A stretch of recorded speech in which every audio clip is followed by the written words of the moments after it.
Edexcel IGCSE English Literature poetry themes, fear and uncertainty. Fear in poetry doesn't always shout. Sometimes it creeps in quietly through silence, anticipation, or loss of control. In Hide and Seek, Prayer Before Birth, and La Belle dans Merci, fear is rooted in uncertainty about abandonment, the future, and destructive love. Let's break it down.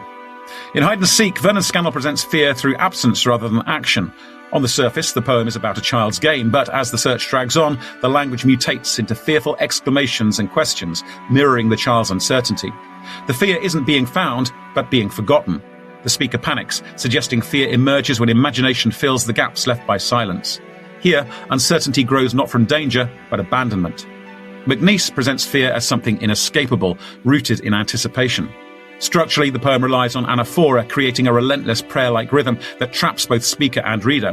The language is violently imaginative. Even though the speaker has no lived experience, fear dominates through imagined certainty. Therefore, violence feels unavoidable. Unlike Scannell's silence, MacNeice's fear comes from too much knowledge, an imagination that already knows the outcome. Keats uses structural instability to create fear.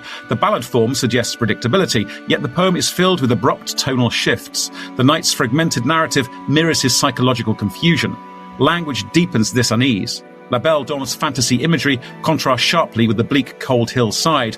Fear emerges retrospectively through the knight's dreams of pale kings and death. His uncertainty is permanent, trapping him in emotional limbo. Fear here is born from loss of control and understanding. So, what unites them? Across all three poems, fear comes from not knowing. Scannell uses silence, MacNeice uses relentless imagination, Keats uses disorientation. Together, they show that uncertainty, not violence itself, is what truly terrifies.